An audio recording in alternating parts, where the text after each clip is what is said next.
तो आइए सुनते हैं मुंशी प्रेमचंद की कहानियों का संग्रह मानसरोवर भाग 2 की कहानी, जिसका नाम है विद्रोही।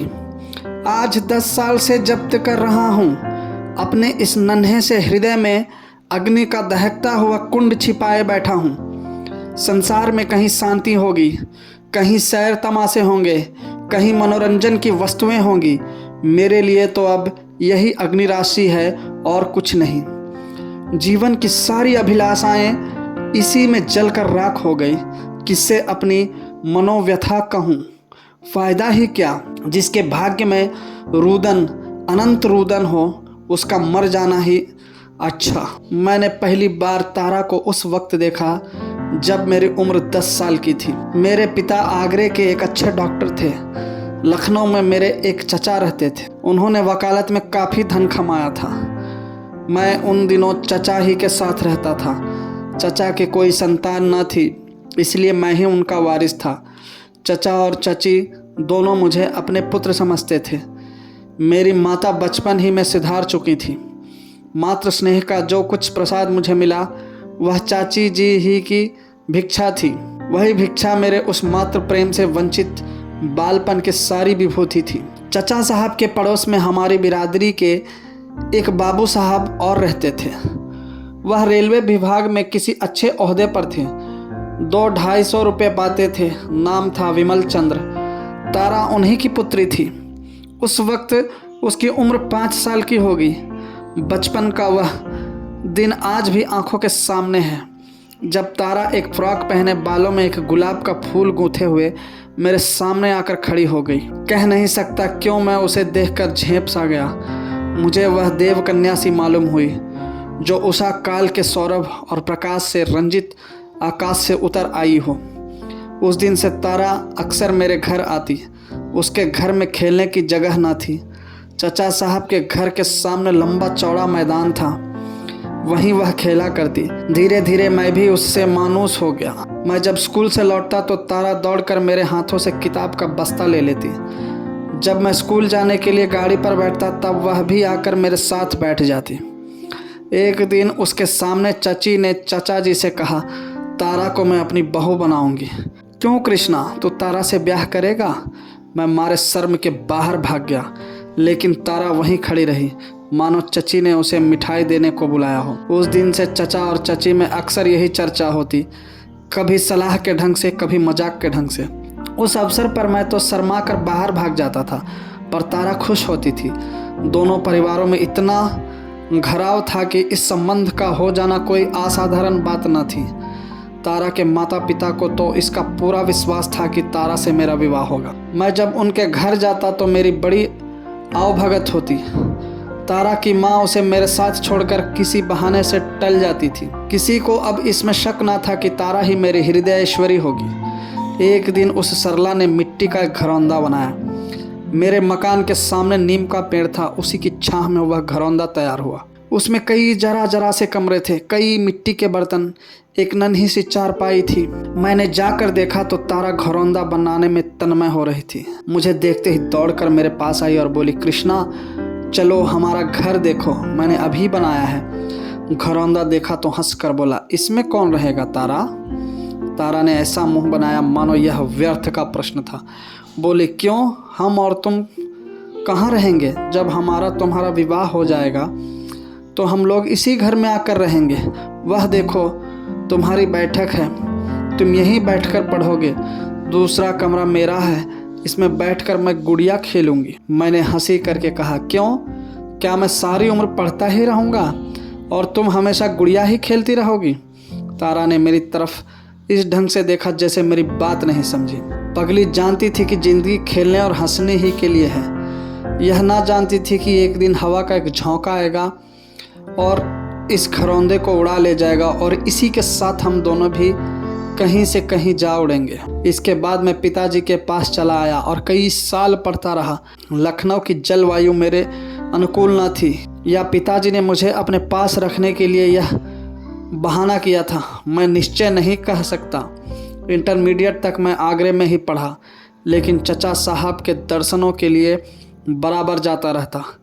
हर एक तातील में लखनऊ अवश्य जाता और गर्मियों की छुट्टी तो पूरी लखनऊ ही में कटती थी। एक छुट्टी गुजरते ही दूसरी छुट्टी आने के दिन गिने जाने लगते थे। अगर मुझे एक दिन की भी देर हो जाती तो तारा का पत्र आ पहुँचता। बचपन के उस सरल प्रेम में अब जवानी का उत्साह और उन्माद था। वे प्यारे दिन क्या भूल सकते हैं। वही मधुर स्मृतियाँ अब इस जीवन का सर्वस्व है। हम दोनों रात को सबकी नज़रें बचाकर मिलते और हवाई किले बनाते। इससे कोई यह ना समझे कि हमारे मन में पाप था, कदापि नहीं। हमारे बीच में भी एक ऐसा शब्द है, एक भी ऐसा संकेत ना आने पाता जो हम दूसरों के सामने ना कर सकते, जो उचित सीमा के बाहर होते। यह केवल वह संकोच था जो इस अवस्था में हुआ करता। शादी हो जाने के बाद भी तो कुछ दिनों तक स्त्री और पुरुष बड़ों के सामने बातें करते लजाते हैं। हाँ, जो अंग्रेजी सभ्यता के उपासक है उनकी बात मैं नहीं चलाता। वे तो बड़ों के सामने आलिंगन और चुम्बन तक करते हैं। हमारी मुलाकातों, दोस्तों की मुलाकातें होती थी। कभी ताश की बाजी होती, कभी साहित्य की चर्चा, कभी स्वदेश सेवा के मंसूबे बंधते, कभी संसार यात्रा के। क्या कहूँ, तारा का हृदय कितना पवित्र था। अब मुझे ज्ञात हुआ कि स्त्री कैसे पुरुष पर नियंत्रण कर सकती है, कुत्सित को कैसे पवित्र बना सकती है। एक दूसरे से बातें करने में, एक दूसरे के सामने बैठे रहने में हमें असीम आनंद होता था। फिर प्रेम की बातों की जरूर वहाँ होती है जहाँ अपने अखंड अनुराग, अपनी अतुल निष्ठा, अपने पूर्ण आत्मसमर्पण का विश्वास दिलाना होता है। हमारा संबंध तो स्थिर हो चुका था, केवल रस्में बाकी थी। वह मुझे अपना पति समझती थी, मैं उसे अपनी पत्नी समझता था। ठाकुर जी का भोग लगाने के पहले थाल के पदार्थों में कौन हाथ लगा सकता है। हम दोनों में कभी कभी लड़ाई भी होती थी और कई कई दिनों तक बातचीत की नौबत ना आती। लेकिन ज्यादती कोई करे, मनाना उसी को पड़ता था। मैं जरा सी बात पर तिनक जाता। वह हंसमुख थी, बहुत ही सहनशील, लेकिन उसके साथ ही मानिनी भी परले सिरे की। मुझे खिलाकर भी खुद न खाती, मुझे हंसाकर भी खुद न हंसती। इंटरमीडिएट पास होते ही मुझे फौज में एक जगह मिल गई। उस विभाग के अफसरों में पिताजी का बड़ा नाम था। मैं सार्जेंट हो गया और सौभाग्य से लखनऊ ही में मेरी नियुक्ति हुई। मुँह मांगी मुराद पूरी हुई, मगर विधि वाम कुछ और ही षड्यंत्र रच रहा था। मैं तो इस ख्याल में मगन था कि कुछ दिनों में तारा मेरी होगी। उधर एक दूसरा ही गुल खिल गया। शहर के कई नामी रईस ने चचा जी से मेरे विवाह की बात छेड़ दी और 8,000 रुपये दहेज का वचन दिया। चचा जी के मुंह से लार टपक पड़ी। सोचा यह आशातीत रकम मिलती है, इसे क्यों छोड़ो। बिमल बाबू की कन्या का विवाह कहीं न कहीं हो ही जाएगा। उन्हें सोचकर जवाब देने का वादा करके विदा किया और बिमल बाबू को बुलाकर बोले, आज चौधरी साहब कृष्णा की शादी की बातचीत करने आए थे। आप तो उन्हें जानते होंगे, अच्छे रईस है, 8,000 रुपये दे रहे हैं। मैंने कह दिया है, सोच कर जवाब दूंगा। आपकी क्या राय है, यह शादी मंजूर कर लूं? बिमल बाबू ने चकित होकर कहा, यह आप क्या फरमाते हैं? कृष्णा की शादी तो तारा से ठीक हो चुकी है ना? चचा साहब ने अनजान बनकर कहा, यह तो मुझे आज मालूम हो रहा है। किसने ठीक की है यह शादी? आपसे तो मुझसे इस विषय में कोई भी बातचीत नहीं हुई। बिमल बाबू जरा गर्म होकर बोले, जो बात आज 10-12 साल से सुनता हूँ, क्या उसकी तस्दीक भी करनी चाहिए थी? मैं तो इसे तय समझे बैठा हूँ। मैं ही क्या, सारा मोहल्ला तय समझ रहा है। चचा साहब ने बदनामी के भय से जरा दब कर कहा, भाई साहब, हक तो यह है कि मैं जब कभी इस संबंध की चर्चा करता था दिल लगी के तौर पर, लेकिन खैर मैं आपको निराश नहीं करना चाहता। आप मेरे पुराने मित्र हैं, मैं आपके साथ सब तरह की रियायत करने को तैयार हूँ। मुझे 8,000 मिल रहे हैं, आप मुझे 7,000 दीजिए, 6,000 ही दीजिए। बिमल बाबू ने उदासीन भाव से कहा, आप मुझसे मजाक कर रहे हैं या सचमुच दहेज मांग रहे हैं? मुझे यकीन नहीं आता। चचा साहब ने माथा सिकोड़ कर कहा, इसमें मजाक की तो कोई बात ही नहीं। मैं आपके सामने चौधरी से बातें कर सकता हूँ। विमल बाबू, आपने तो यह नया प्रश्न छेड़ दिया। मुझे तो स्वप्न में भी गुमान ना था कि हमारे और आपके बीच में यह प्रश्न खड़ा होगा। ईश्वर ने आपको बहुत कुछ दिया है, 10-5 हज़ार में आपका कुछ न बनेगा। हाँ, यह रकम मेरी सामर्थ्य से बाहर है। मैं तो आपसे दया ही की भिक्षा मांग सकता हूँ। आज 10-12 साल से हम कृष्णा को अपना दामाद समझते आ रहे हैं। आपकी बातों से भी कई बार इसकी तस्दीक हो चुकी है। कृष्णा और तारा में जो प्रेम है वह आपसे छिपा नहीं है। ईश्वर के लिए थोड़े से रुपयों के वास्ते कोई जनों का खून ना पीजिए। चचा साहब ने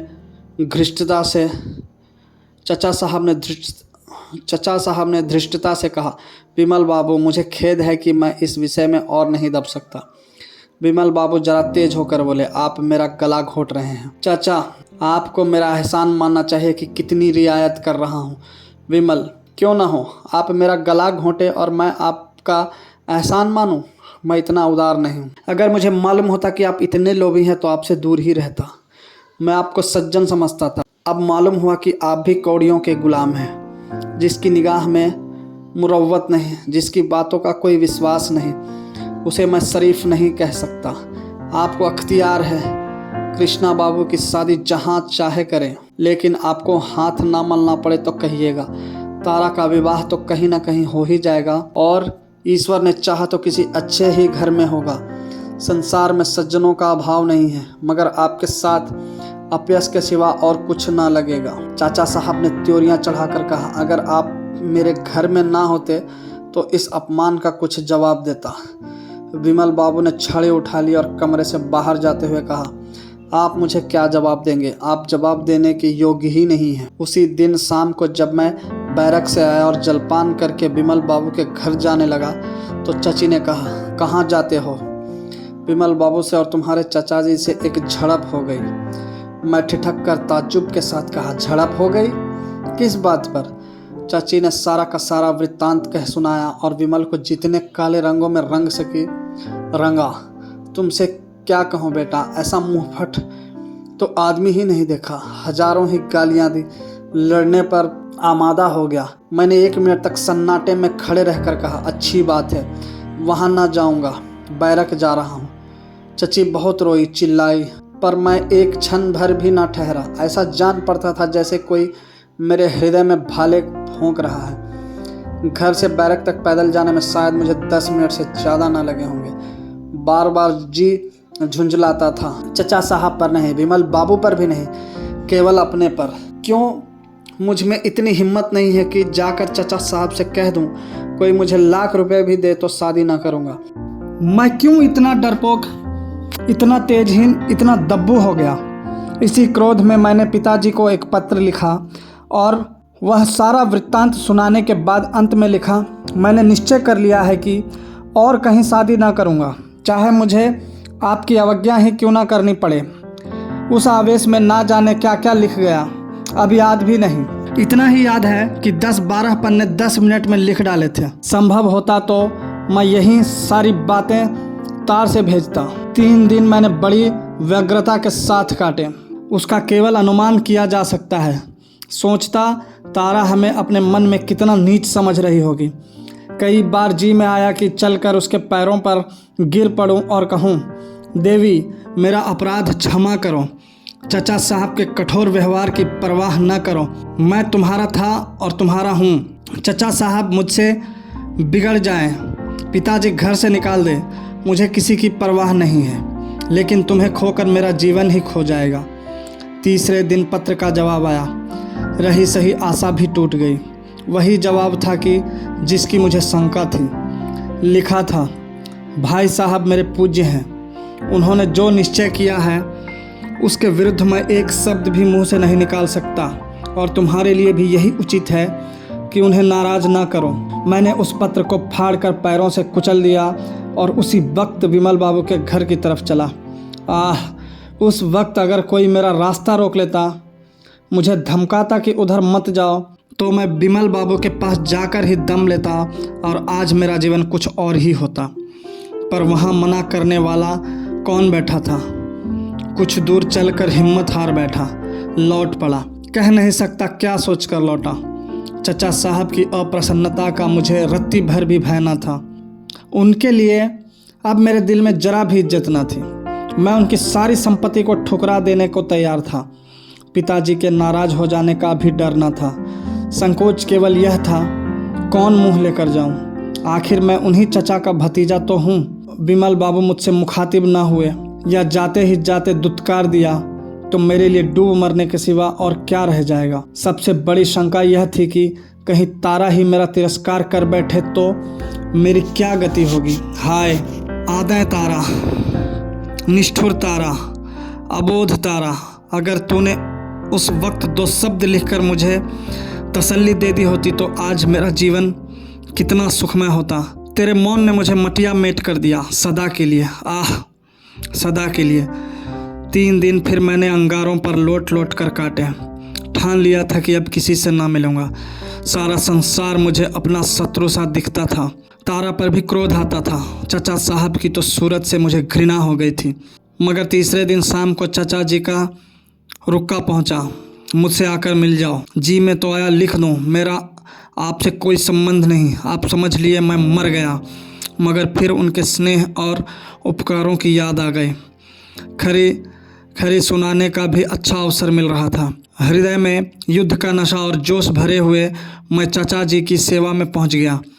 चचा जी ने मुझे सिर से पैर तक देखकर कहा, क्या आजकल तुम्हारी तबीयत अच्छी नहीं है? आज राय साहब सीताराम तशरीफ़ लाए थे, तुमसे कुछ बातें करना चाहते थे। कल सवेरे मौका मिले तो चले आना, या तुम्हें लौटने की जल्दी ना हो तो मैं इसी वक्त बुला भेजूं। मैं समझ तो गया कि यह राय साहब कौन है, लेकिन अनजान बनकर बोला, यह राय साहब कौन है? मेरा तो उनसे परिचय नहीं है। चचा जी ने लापरवाही से कहा, अजी यह वही महाशय है जो तुम्हारे ब्याह के लिए घेरे हुए हैं। शहर के रईस और कुलीन आदमी है। लड़की भी बहुत अच्छी है, कम से कम तारा से कई गुनी अच्छी है। मैंने हाँ कर लिया है। तुम्हें भी जो बातें पूछनी हो उनसे पूछ लो। मैंने आवेश के उमड़ते हुए तूफान को रोक कर कहा, आपके नाहक हाँ की, मैं अपना विवाह नहीं करना चाहता। चचा जी ने मेरी तरफ आंखें फाड़ कर कहा, क्यों? मैंने उसी निर्भीकता से जवाब दिया, इसलिए कि मैं इस विषय में स्वाधीन रहना चाहता हूँ। चचा साहब ने जरा नर्म होकर कहा, मैं अपनी बात दे चुका हूँ, क्या तुम्हें इसका कुछ ख्याल नहीं है? मैंने उद्दंडता से जवाब दिया, जो बात पैसों पर बिकती है उसके लिए मैं अपनी ज़िंदगी नहीं खराब कर सकता। चचा साहब ने गंभीर भाव से कहा, यह तुम्हारा आखिरी फैसला है? जी हाँ, आखिरी। पछताना पड़ेगा। आप इसकी चिंता न करें, आपको कष्ट देने ना आऊँगा। अच्छी बात है।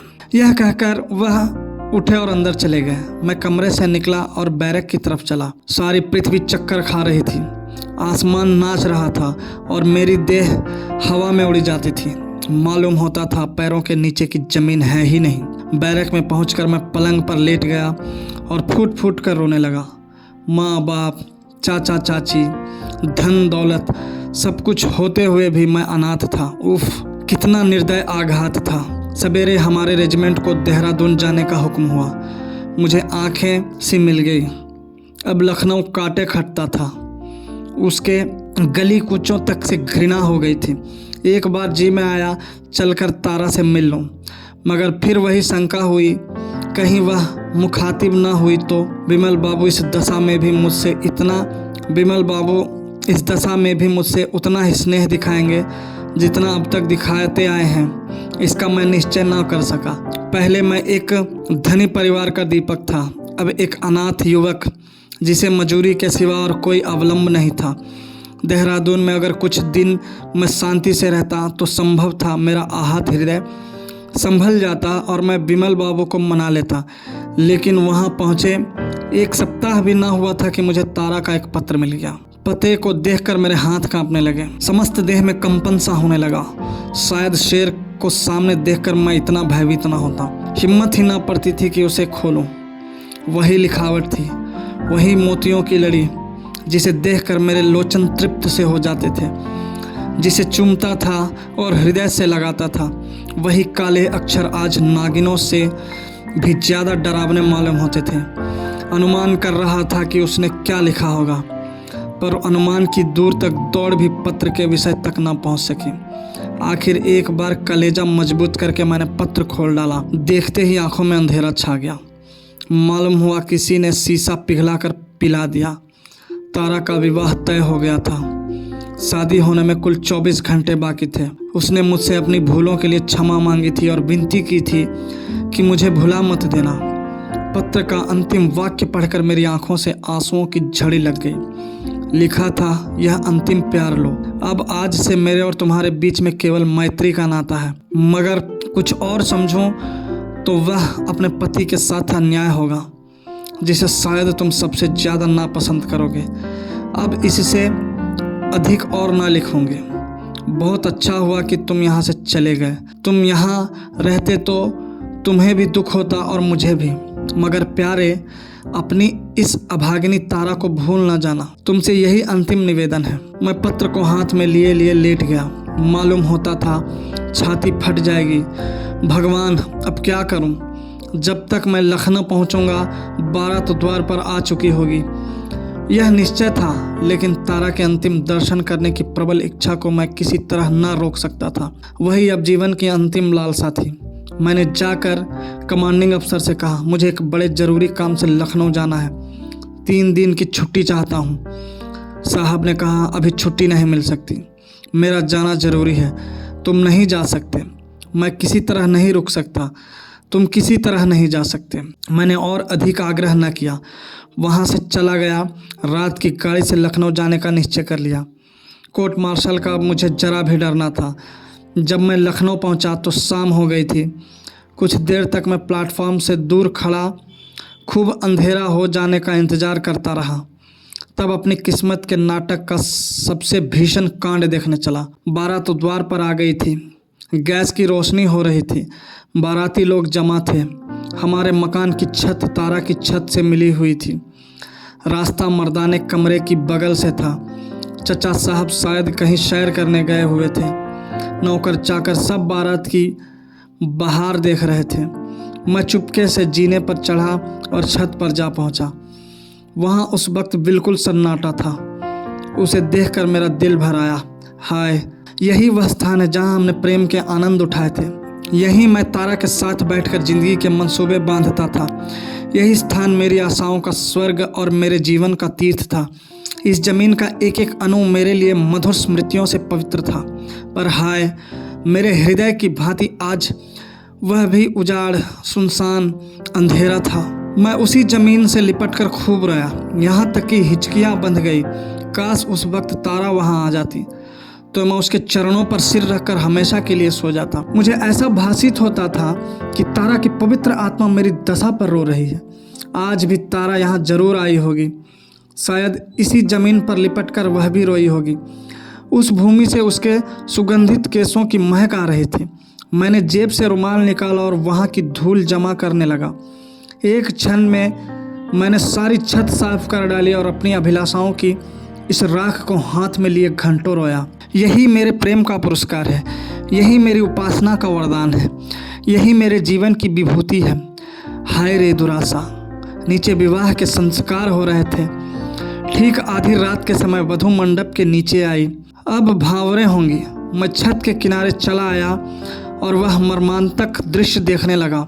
बस यही मालूम हो रहा था कि कोई हृदय के टुकड़े किए डालता है। आश्चर्य है, मेरी छाती क्यों ना फट गई, मेरी आंखें क्यों ना निकल पड़ी। वह मंडप मेरे लिए एक चिता थी जिसमें वह सब कुछ जिस पर मेरे जीवन का आधार था जला जा रहा था।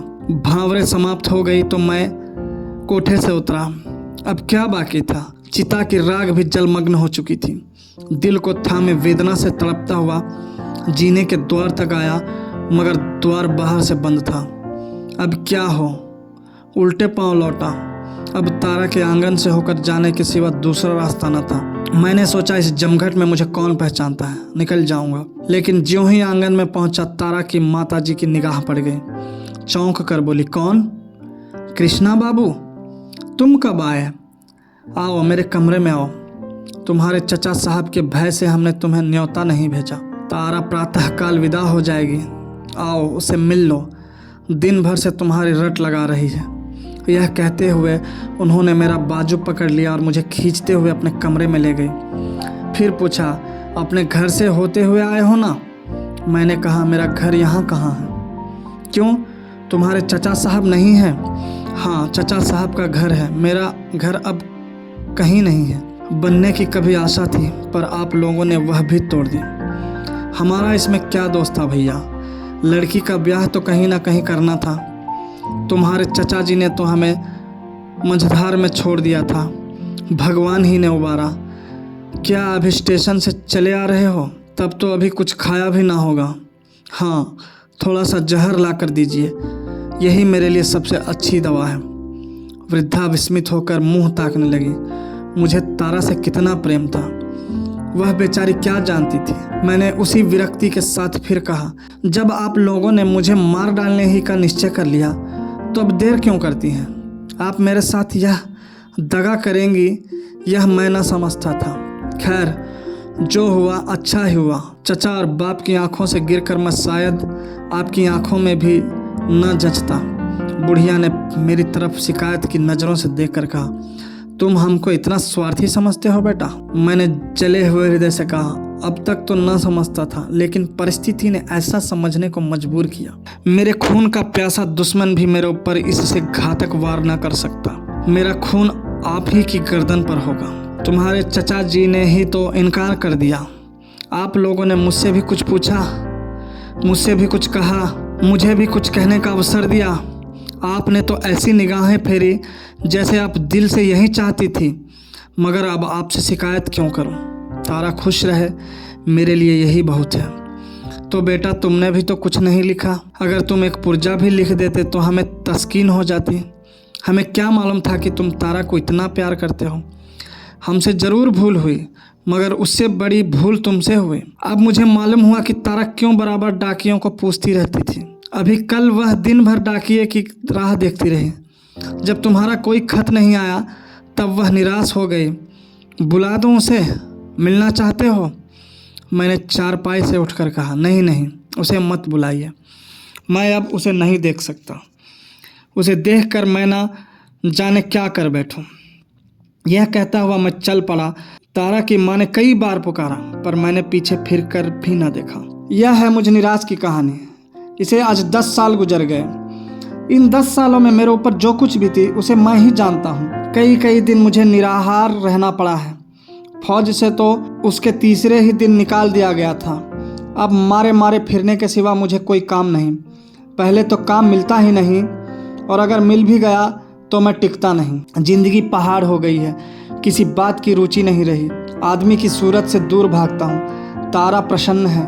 3-4 साल हुए एक बार मैं उसके घर गया था। उसके स्वामी ने बहुत आग्रह करके बुलाया था, बहुत कस्में दिलाई, मजबूर होकर गया। वह कली अब खिलकर फूल हो गई है। तारा मेरे सामने आई। उसका पति भी बैठा हुआ था। मैं उसकी तरफ ताक न सका। उसने मेरे पैर खींच लिए। मेरे मुंह से एक शब्द भी ना निकला। अगर तारा दुखी होती, कष्ट में होती, फटे हालों में होती तो मैं उस पर बलि हो जाता, पर संपन्न, सरस, विकसित तारा मेरी संवेदना के योग्य न थी। मैं इस कुटिल विचार को न रोक सका। कितनी निष्ठुरता, कितनी बेवफाई। शाम को मैं उदास बैठा वहाँ जाने पर पछता रहा था कि तारा का पति आकर मेरे पास बैठ गया और मुस्कुरा कर बोला, बाबूजी, मुझे यह सुनकर खेद हुआ कि तारा से मेरे विवाह हो जाने का आपको बड़ा सदमा हुआ। तारा जैसी रमणी शायद देवताओं को भी स्वार्थी बना देती। लेकिन मैं आपसे सच कहता हूँ, अगर मैं जानता कि आपको उससे इतना प्रेम है तो मैं हरगिज आपकी राह का कांटा ना बनता। शोक यही है कि मुझे बहुत पीछे मालूम हुआ तारा मुझसे आपकी प्रेम कथा कह चुकी है। मैंने मुस्कुरा कर कहा, तब तो आपको मेरी सूरत से घृणा होगी। उसने जोश से कहा, इसके प्रतिकूल मैं आपका आभारी हूँ। प्रेम का ऐसा पवित्र, ऐसा उज्जवल आदर्श आपने उसके सामने रखा। वह आपको अब भी उसी मोहब्बत से याद करती है। शायद कोई दिन ऐसा नहीं जाता कि आपका जिक्र ना करती हो।